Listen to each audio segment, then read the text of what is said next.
এই চ্যানেলে প্রতিনিয়ত বাংলা দিয়ে মানহোয়া ছাড়া হয়। আপনারা যদি মানহোয়া দেখতে চান তাহলে আমাদের চ্যানেলটিকে লাইক এন্ড সাবস্ক্রাইব করে নিবেন, আর কমেন্টে বলে যাবেন যে কেমন হয়েছে মানহোয়াটা। আর এই মানহোয়াটার পরের পার্ট চাইলে আপনারা কমেন্টে নেক্সট চ্যাপ্টার লিখে যাবেন। কাহিনীর শুরুতে আমাদের একটা আসমান দেখানো হয় এবং তারপরে একটি মেয়েকে যার হাতে একটি তলোয়ার ছিল এবং সে বলছিল, কুইন ফ্যাং, তোমার ভিতর কিছু তো আছে। আর সে এটা বলে ধীরে ধীরে এগিয়ে যাচ্ছিল। এরপর আমাদের দেখানো হয় আমাদের এপিসোডের মেইন ক্যারেক্টার কুইন ফ্যাংকে, যে বলছিল, কেন তোমরা আমাকে ধোকা দিলা, কেন এইভাবে আমাকে ধোকা দিলা তোমরা, আমি তো তোমার ভাই, তাই না? তাহলে কেমনে করতে পারলা আমার সাথে এটা তুমি? হুম? আর এই কথাটা শুনে সেই মেয়েটি বলে, তুমি আমার ভাই? হুম, তুমি আমার কেমন ভাই? তোমার সাথে আমার কোনো রক্তের সম্পর্ক নেই, তো কেমন ভাই তুমি আমার? তারপর আমরা একটি ছেলেকে দেখতে পাই, যে এসে বলল, সাইয়ু, ওর সাথে এত কি কথা বলছো, ওকে এইভাবে ট্রিট করা উচিত। এরপর আমাদের মেইন ক্যারেক্টারকে দেখানো হয়, যে বলছিল, কুইন সাইয়ু, আমি তোমাকে এত লালন পালন করে বড় করলাম, আমাদের বাবা মার মৃত্যুর পর আমি তোমাকে বড় করলাম, এবং এই গেমটা আসার পর আমি তোমাকে সবকিছু দিয়েছি যা যা তোমার প্রয়োজন, কিন্তু তুমি আমাকে এভাবে ধোকা দিলা, আমি তোমাকে অনেক মিসজাজ করেছি কুইন সাইয়ু। কুইন সাইয়ু বলতে থাকে, কি, তুমি আমাকে বড় করেছো? বাবা মার মৃত্যুর পর তুমি আমাকে একজন বসের মতো খালি অর্ডার করেছো। আর হ্যাঁ, ব্রাদার সংভাই, আর আমার তোমার প্রয়োজন ছিল, সেই কারণে আমি তোমাকে আমার দলে নিয়েছিলাম, এবং এই আই অফ জাজমেন্ট পাওয়ার পর সেই দরকারের আর প্রয়োজন নেই, তাই আজ তোমাকে মরতে হবে। এ কথা বলার সাথে সাথে সংফাই দুটো তলোয়ার নিয়ে আমাদের মেইন ক্যারেক্টার দিকে এগিয়ে যায় এবং তাকে মারার জন্য চেষ্টা করে। আর আমরা দেখতে পাই আমাদের মেইন ক্যারেক্টারকে, যে বলছিল, যদিও আমি এখানে মারা যাই, কিন্তু আমি তোমাদেরকে কাউকে ছাড়বো না, যেমনই হোক আমি তোমাদেরকে মারবো। আর এই কথা বলার সাথে সাথে আমরা দেখতে পাই সংফেই আমাদের মেইন ক্যারেক্টারের খেল সে এখানে খতম করে দেয়, এবং আমাদের দেখানো হয় যে 2025 সালে একটি গেম লঞ্চ হয় এবং ধীরে ধীরে গেমটি অনেক পপুলার হতে থাকে, এবং সেটি শেষমেশ রিয়েলিটির সাথে মার্জ হয়ে যায়, যার ফলে আমিও আমার বোন দুজন একসাথে অনেক স্ট্রাগল করি এবং টপ 100 এর ভিতর চলে আসি, কিন্তু আমার বোন আমাকে এভাবে ধোকা দিবে এটা আমি আশা করিনি কখনো। কেন কেন সে আমাকে এভাবে ধোকা দিল? আমার কি মৃত্যু এখানে হবে? আমি কি এভাবে মারা যাবো এখানে তিলে তিলে? আমি কি বদলা নিতে পারবো না? এরপর সে বলতে থাকে, এবার আমি নিজের জন্য বাঁচবো, এবার আমি নিজের জন্য লড়াই করব। আর সে দেখতে পায় সে ঘুমিয়ে আছে এবং সে বলতে থাকে, আমি কোথায়, কোন জায়গায় এটা, এখন কয়টা বাজে, আমি কোথায়, এটা কি সত্যি দুনিয়া?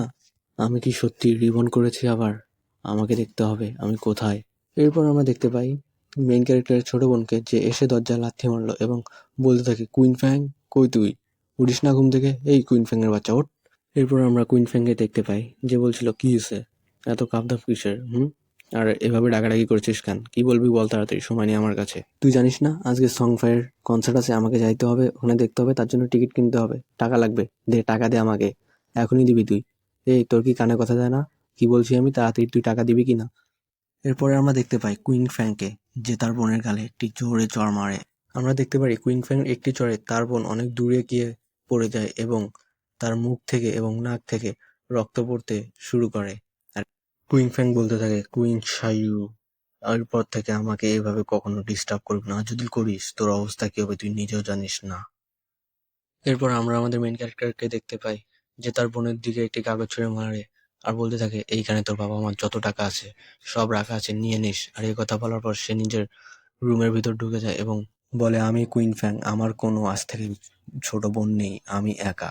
এরপর ওর বোনকে দেখানো হয় যে ওখানে বসে কান্না করতে থাকে এবং ভাবতে থাকে।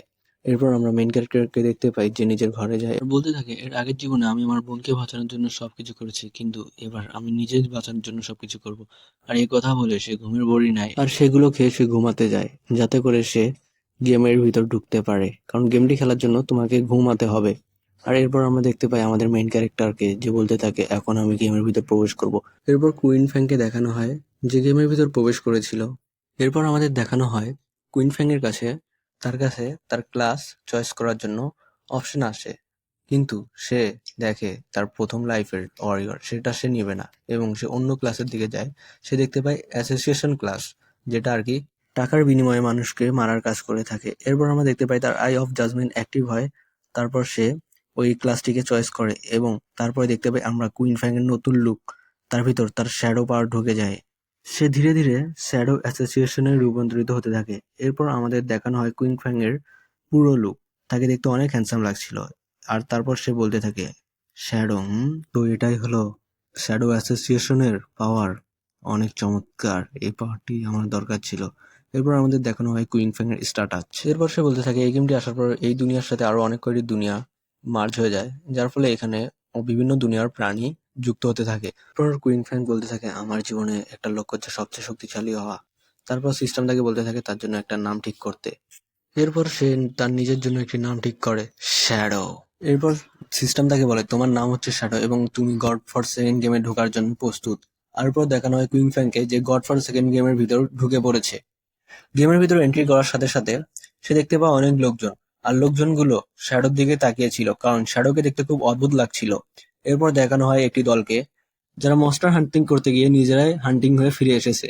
আর তারা বলতে থাকে মনস্টার গুলো অনেক শক্তিশালী ছিল, আমরা কিছুতেই তাদের সামনে টিকতে পারতাম না। এবার ছেলেগুলো বলতে থাকে সিস্টার লিজি আমরা এখন কি করব, কি করতে পারি? তারপর মেয়েটি শ্যাডোর কাছে আসে এবং বলতে থাকে বিগ ব্রাদার তুমি কি আমাদের সাথে যুক্ত হবে মনস্টার হান্টিং করতে? শ্যাডো তাদের দিকে তাকায়। শ্যাডো কোনো জবাব না দিয়ে মনস্টার হান্টিং করতে যায়। সে মেয়েটি বলে চলো ওর পিছনে দেখেও কি করতে পারে। আর সে মনে মনে বলে দেখি তুমি কি করতে পারো, কতটা কি করতে পারো। জানি তুমি ওখানে মারা যাবে বেবে।